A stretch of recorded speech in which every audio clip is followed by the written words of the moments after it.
అమ్మ నాకైతే కొన్ని వస్తువులు పంపించింది. అవేంటో నేను మీకు ఇప్పుడు చూపిస్తాను, చూడండి. ఎవరి అమ్మైనా పంపిస్తుంది, నాకు మా అమ్మ పంపింది. నాకు మాత్రం చాలా స్పెషల్. చూడండి, ఎప్పుడైనా సరే నేను వెళ్ళి తీసుకొచ్చుకునేదాన్ని.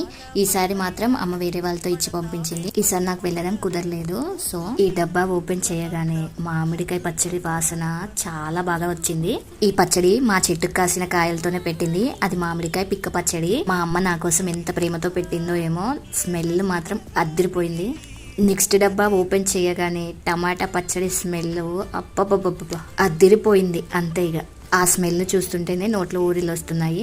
నెక్స్ట్ డబ్బా ఓపెన్ చేయగానే మళ్ళీ మామిడికాయ పచ్చడి, అది చెక్కు పచ్చడి. చాలా అంటే చాలా బాగుంది. నాకు గడక అంటే చాలా ఇష్టం, అందుకని గడక కూడా పంపించేసింది మా అమ్మ. చిన్నప్పుడైతే ఫుల్ ఇష్టంగా తినేదాన్ని. గడకలో పెరుగు వేసుకొని మామిడికాయ పచ్చడి వేసుకొని తింటే అబ్బా ఆ రుచే వేరు.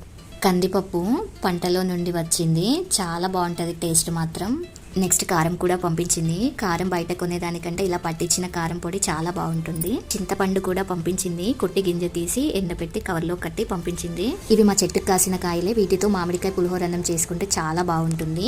వేడి వేడి అన్నంలో మామిడికాయ పచ్చడి పప్పు అన్నం వేసుకొని తింటే చాలా బాగుంటుంది. మెయిన్ ఇంగ్రీడియంట్ కరివేపాకు, అది మనకు దొరకదు కదా, అది ఎండుమిర్చి పంపింది. వీడియో నచ్చితే లైక్, షేర్, సబ్స్క్రైబ్.